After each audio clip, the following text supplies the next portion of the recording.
اللہ کی مخلوق میں سے کوئی سب سے زیادہ پریشان یا سب سے زیادہ تکلیف میں اگر کوئی آتا ہے تو وہ ہے انسان۔ دنیا میں اس وقت اگر دیکھا جائے تو انسان اپنے بارے میں سوچ ہی نہیں پا رہا کہ اس کا مقام کیا ہے، اس کا مرتبہ کیا ہے۔ اور جب سے انسان نے اپنے بارے میں سوچنا شروع کیا تو آپ دیکھیں گے کہ انسان نہ کسی کے قتل کے سلسلے میں آمادہ ہوگا، نہ بے گناہوں کی طرف دست دراز کرتا ہوا نظر آئے گا، اور نہ خونریزی کرتا ہوا نظر آئے گا۔ وہ لوگ جو اپنے مقام سے ناآشنا ہیں اور اللہ عز و جل نے انسان کو کیوں پیدا کیا اس سے ناواقف ہیں، وہ لوگ زمین کے اوپر بے گناہوں کا قتل بھی کرتے ہیں اور زمین پر خونریزی بھی بپا کرتے ہوئے نظر آتے ہیں۔ اب آئیے میں تھوڑا سا سمجھاتا ہوا چلوں کہ انسان ہے کیا اور انسان کا مقام کیا ہے۔ آج تھوڑا سا اسے سمجھ لیں اور پھر اپنے وجود کے بارے میں اور اپنے مقام کے بارے میں تھوڑا سا جاننے کی کوشش کریں، تاکہ اس کے بعد ہم خود ایک انسان کی حیثیت سے اور اپنے مقصد تخلیق کو سامنے رکھتے ہوئے اپنی زندگی گزارنے کی طرف توجہ دے سکیں۔ اللہ عز و جل نے صرف انسان ہی کو پیدا نہیں فرمایا، بلکہ اللہ عز و جل کی مخلوق بے شمار ہے۔ زمین بھی اللہ کی مخلوق ہے، آسمان بھی اللہ کی مخلوق ہے، چاند و سورج بھی اللہ کی مخلوق ہے، شجر و حجر بھی اللہ کی مخلوق ہے، پرندے بھی اللہ کی مخلوق ہیں۔ جہاں جہاں بھی آپ نظر اٹھا کر دیکھیں گے ہر جگہ اللہ عز و جل کی مخلوق کی جلوہ گری آپ کو نظر آئے گی۔ تھوڑی سی توجہ چاہوں گا تاکہ ہم اپنے بارے میں اینالائز کر سکیں، اپنے بارے میں سوچ سکیں کہ ہم ہیں کیا اور کیا ہو گئے۔ اب آئیے میں آپ کو سمجھاؤں۔ قرآن مقدس میں اللہ عز و جل نے فرمایا اللہ خالق کل شیء، ہر چیز کا پیدا کرنے والا اللہ ہے۔ دنیا میں کوئی چیز ایسی نہیں جس کا خالق کوئی اور ہو، ہر چیز کا پیدا کرنے والا اللہ ہے۔ میرے پیارے آقا صلی اللہ علیہ وسلم کے پیارے دیوانوں، یہ ذرہ بھی جو ہمیں نظر آتا ہے اس کا بھی خالق اللہ ہے، یہ چونٹی بھی جو ہمیں نظر آتی ہے اس کا خالق بھی اللہ ہے، ہر چیز کا خالق اللہ ہے۔ اب ہم اللہ سے سوال پوچھتے ہیں کہ مولا سب چیزیں تو نے پیدا کی، میں یہ جاننا چاہتا ہوں میرے مولا کہ یہ ساری چیزیں کرتی کیا ہیں؟ جب ہر چیز کو تو نے ہی پیدا کیا تو یہ ہر چیز کرتی کیا ہے؟ چیز کرتی کیا ہے؟ تو جواب آتا ہے وَإِن مِّن شَيْءٍ إِلَّا يُسَبِّحُ بِحَمْدِهِ، ہر چیز اللہ کی تسبیح کرتی ہے اور اللہ کی حمد بجا لاتی ہے۔ کوئی چیز بھی ایسی نہیں ہے جو اللہ کی تسبیح نہ کرتی ہو، یہاں تک کہ ہم اپنے گھر کا دروازہ بند کرتے ہیں اور اس میں جو چرچراہٹ کی آواز آتی ہے وہ چرچراہٹ کی آواز در حقیقت اللہ کی تسبیح ہے۔ ہر چیز اللہ کی تسبیح کرتی ہے۔ اور پھر جب ہم چیزوں کو دیکھتے ہیں تو ہماری عقل دنگ رہ جاتی ہے۔ صرف زمین ہی کو دیکھ لیجئے، کتنی عظیم چیز ہے۔ اگر یہ نہ ہو تو بیٹھے کہاں؟ یہ نہ ہو تو لیٹے کہاں، یہ نہ ہو تو چلیں کہاں، یہ نہ ہو تو سوئیں کہاں؟ تو قرآن کہتا ہے وَالْأَرْضَ فَرَشْنَاهَا فَنِعْمَ الْمَاهِدُونَ، اور ہم نے زمین کو تمہارے لیے بچھونا بنا دیا، کیا ہی اچھا بچھونا ہے۔ یہ قرآن کہہ رہا ہے۔ زمین ہی پر اللہ کا گھر بنتا ہے، زمین ہی پر اپنا بھی گھر بنتا ہے، زمین ہی پر بریج بنتا ہے، زمین ہی پر گاڑیاں چلتی ہیں، یہ زمین ہی ہے جس کے اوپر سب کچھ چل رہا ہے۔ تو زمین قیمتی بھی ہے، اور زمین کا پیدا کرنے والا اللہ ہے، لیکن زمین انسان سے افضل نہیں۔ توجہ چاہوں گا، پہاڑ کو دیکھ لیجئے کتنا طاقتور ہے۔ آپ کو یہ بتا دوں، یہ زمین جو ٹھہری ہوئی ہے، اس زمین کو پکڑے رکھنے کے اندر یہ پہاڑ کا رول ہے۔ اللہ نے پہاڑوں کو اس لیے پیدا فرمایا کہ یہ زمین کو پکڑ کے رکھے، یہ پہاڑ زمین کو روکے ہوئے ہیں۔ تو پہاڑ دیکھ لیجئے آپ،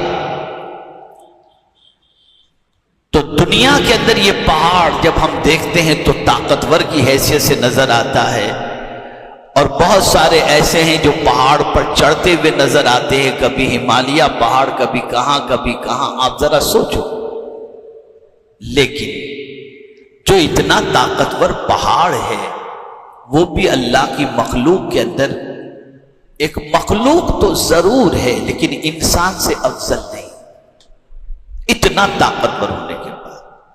شیر کو دیکھ لیجئے، ہاتھی کو دیکھ لیجئے، آسمان کو دیکھ لیجئے، زمین کو دیکھ لیجئے، چاند کو دیکھ لیجئے، سورج کو دیکھ لیجئے کہ وہ نکلتا ہے تو ہمارے لیے روشنی ہوتی ہے، ڈوب جاتا ہے تو ہمارے لیے آرام ہوتا ہے۔ یہ ساری چیزیں ہم دیکھ رہے ہیں، اتنی قیمتی، اتنی پاورفل، جس کی کوئی انتہا نہیں۔ لیکن ان ساری چیزوں میں زندگی کے لیے ایک انسان جینا چاہتا ہے، تو جینے کے لیے اس کو جو سب سے زیادہ جس چیز کی ضرورت ہے وہ ہے پانی اور ہوا۔ کوئی چیز بھی ایسی نہیں جو پانی کے بغیر زندہ رہ سکے۔ اللہ نے فرمایا وَجَعَلْنَا مِنَ الْمَاءِ كُلَّ شَيْءٍ حَيٍّ أَفَلَا يُؤْمِنُونَ، ہم نے پانی کے اندر زندگی رکھی اور پانی کو زندگی کے لیے بنایا، کیا پھر بھی تم ایمان نہیں لاتے؟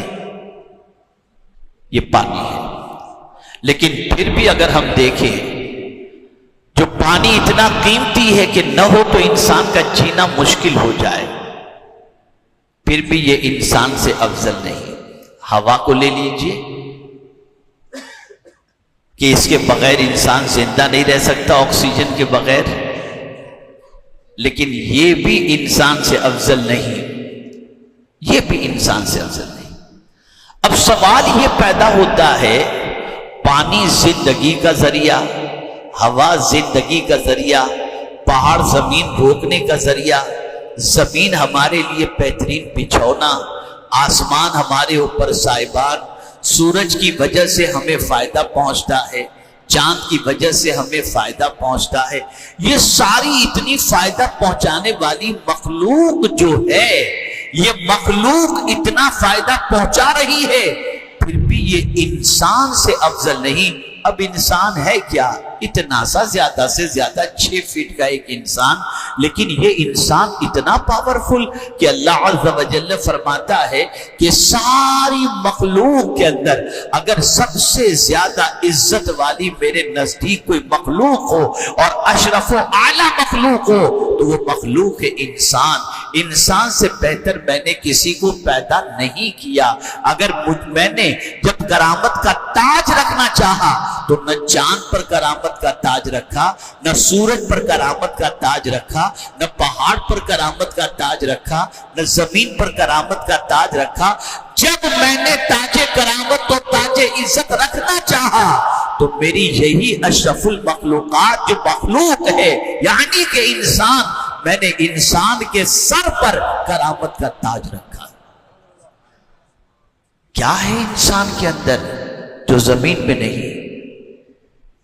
کیا ہے انسان کے اندر جو آسمان میں نہیں؟ انسان سوچے اپنے بارے میں۔ آج زمین کے لیے جھگڑے ہو رہے ہیں، پانی کے لیے جھگڑے ہو رہے ہیں، یہ ساری چیزوں کے لیے ہو رہے ہیں، لیکن ان ساری چیزوں سے انسان افضل ہے۔ اب ایک آیت میں آپ کو سمجھا دوں، یہ جتنی بھی مخلوق اللہ نے پیدا کی نا، چاند ہو، زمین ہو، سورج ہو، آسمان ہو، یہ سب کچھ یہ اللہ نے کس کے لیے بنایا؟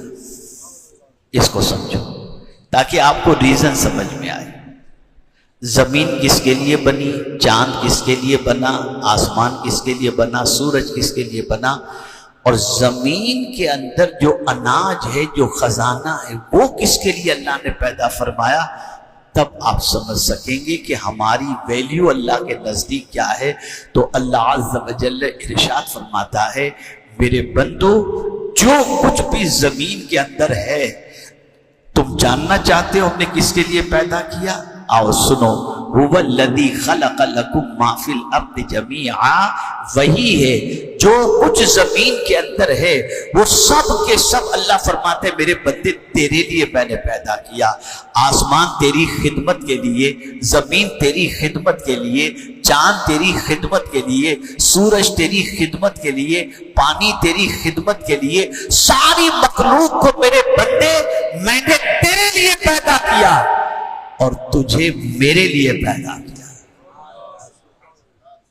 اللہ فرماتا ہے تجھے اشرف اس لیے بنایا گیا سب کچھ تیری خدمت کرے، زمین تیری خدمت کرے، آسمان تیری خدمت کرے، چاند تیری خدمت کرے، لیکن میرے بندے تو میرے لیے پیدا کیا گیا ہے۔ اللہ آخر سب کا پیدا کرنے والا تو ہی ہے، پھر انسان کو تو نے اپنے لیے کیوں پیدا کیا؟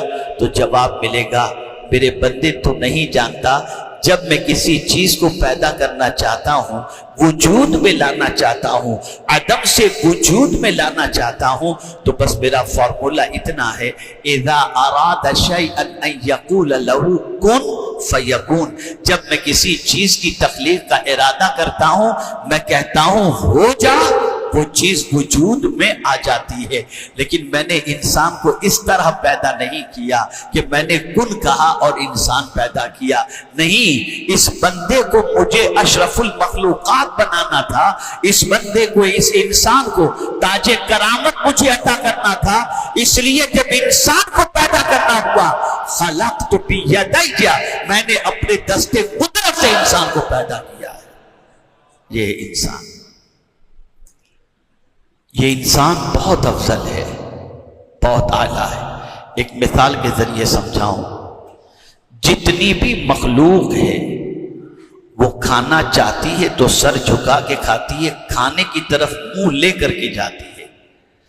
بکری کھانا چاہے گی زمین کے اوپر منہ لے کے جائے گی اور گھاس کھائے گی، گھوڑا کھانا چاہے گا اسی طریقے سے، شیر کھانا چاہے گا اسی طریقے سے، ہر جانور کھانا چاہتا ہے تو اسے منہ رزق کی طرف لے جانا پڑتا ہے۔ لیکن اے انسان، تیرا معاملہ اس طرح سے نہیں ہے، تجھے کھانا ہے تو سر جھکانا نہیں، سر تو میری بارگاہ میں ہی جھکے گا، تو سر اونچا کر اور لقمہ بنا کر اپنے منہ میں رکھ، تاکہ پتہ چلے یہ سر دنیا کے سامنے جھکانے کے لیے نہیں، خدا کے سامنے جھکانے کے لیے۔ یہ انسان، میرے پیارے آقا صلی اللہ تعالی علیہ وسلم کے پیارے دیوانوں، یہ انسان اللہ کی مخلوق میں بہت اشرف اور اعلیٰ ہے، بہت عظیم ہے یہ انسان، بہت اونچا مقام ہے اس انسان کا۔ اس لیے نہیں کہ اس کے اندر گوشت موجود ہے، اس کو توجہ چاہوں گا، اس لیے نہیں کہ وی شیپ کے اندر اس کی باڈی موجود ہے، اس لیے نہیں کہ اس کا لک بہت اچھا ہے، اس لیے نہیں کہ یہ بہت جوانہ اور خوبصورت ہے، بس اسی کو سمجھنا ہے کہ آخر انسان کے اندر اللہ نے ایسی کون سی چیز رکھ دی ہے جس کی بنیاد پر یہ انسان ساری مخلوق کے اندر اعلیٰ، ساری مخلوق کے اندر اشرف اور ساری مخلوق کے اندر بلند و بالا ہو گیا۔ اب آپ سوچیں، آج اگر دیکھا جائے تو جس انسان کو اللہ نے تاج کرامت عطا کیا، وہی انسان اس وقت پوری دنیا کے اندر ذلیل ہو رہا ہے، وہی انسان اس وقت دنیا کے اندر مارا جا رہا ہے، وہی انسان کی جانوں کا احترام ختم ہوتا جا رہا ہے۔ کاش کہ ہمیں معلوم ہوتا کہ اللہ کی مخلوق میں اتنی اشرف اور اعلیٰ مخلوق کی اہمیت کیا ہے، اور یہ مخلوق خود اپنی اہمیت کو سمجھ لیتی، تو میں یقین کے ساتھ کہتا ہوں کہ اس مخلوق کے ذریعے دنیا کے اندر امن، دنیا کے اندر شانتی اور دنیا کے اندر اطمینان پیدا ہو جاتا۔ انسان اللہ کی بہت اعلیٰ مخلوق ہے، بہت افضل مخلوق ہے۔ بظاہر ایک انسان گوشت کا نظر آتا ہے، ہڈیوں کا ڈھانچہ نظر آتا ہے، لیکن انسان میں یہی نہیں ہے، بلکہ انسان کے اندر چھپا ہوا بہت خزانہ ہے۔ انسان کے اندر اتنا خزانہ موجود ہے، اتنا انسان کے اندر اللہ عز و جل نے اتنے کمالات رکھے ہیں کہ اگر انسان اپنے اندر جھانک کر کے دیکھے اور اپنے اندر موجود خزانے کو دیکھے تو میرے پیارے آقا صلی اللہ علیہ وسلم کے پیارے دیوانوں، یہ انسان کبھی سجدے سے اپنا سر اٹھائے گا نہیں، بلکہ یہی سوچے گا اے اللہ تو نے مجھے اتنا بہترین پیدا فرمایا کہ تیری بارگاہ میں جبین نیاز جھکا کر خراج سجدہ اور خراج بندگی پیش کرتا ہوں۔ لیکن انسان نے کبھی سوچا نہیں۔ میں اسی کو انشاءاللہ العظیم تھوڑا سا سمجھانے کی آئندہ جمعۃ المبارکہ میں انشاءاللہ کوشش کروں گا، لیکن آج میں آپ کو اتنا صرف سمجھا دوں، سب سے زیادہ سستا اور سب سے زیادہ اس وقت بغیر ویلیو کا اگر کوئی اللہ کی مخلوق میں ہے تو وہ انسان ہی ہو گیا۔ نہ انسان کی جان کی کوئی ویلیو رہ گئی، نہ انسان کی عزت کی کوئی ویلیو رہ گئی، اور نہ انسان کی جو ہے وہ مال کی کوئی ویلیو رہ گئی، کچھ بھی نہیں۔ سب سے زیادہ سستا، ہلکا اور بالکل اگر دیکھا جائے کہ جس کی کوئی قیمت ہی نہیں، وہ انسان ہو گیا۔ حالانکہ اللہ کی ساری مخلوق کے اندر اگر سب سے قیمتی کوئی مخلوق ہے تو وہ انسان ہے، سب سے قیمتی مخلوق۔ اسی کو میں انشاءاللہ سمجھانے کی کوشش کروں گا۔ اللہ عز و جل آقا کریم رؤوف الرحیم علیہ التحیۃ والتسلیم کے صدقہ و طفیل مجھے آپ کو سب کو حق سننے اور حق پر عمل کرنے کی توفیق عطا فرمائے، اور رب قدیر جل جلالہ ہم سب کو اللہ عز و جل کی جو نشانیاں ہمارے اندر چھپی ہوئی ہیں، جو کمالات اللہ نے ہمارے اندر رکھے ہیں، ان کمالات کو جاننے کی، پہچاننے کی، سمجھنے کی اللہ ہم سب کو توفیق عطا فرمائے، اور پروردگار پوری دنیا کو امن اور شانتی کا گہوارہ بنائے، اور رب قدیر جل جلالہ یہ فضا جو جنگ کی بنتی جا رہی ہے بلکہ کسی حد تک آغاز بھی ہو چکا ہے، اللہ تعالیٰ اسے جلدی سے ختم فرما کر ہمارے ملک کو اور پوری دنیا کو امن و شانتی کا گہوارہ بنائے۔ وما علینا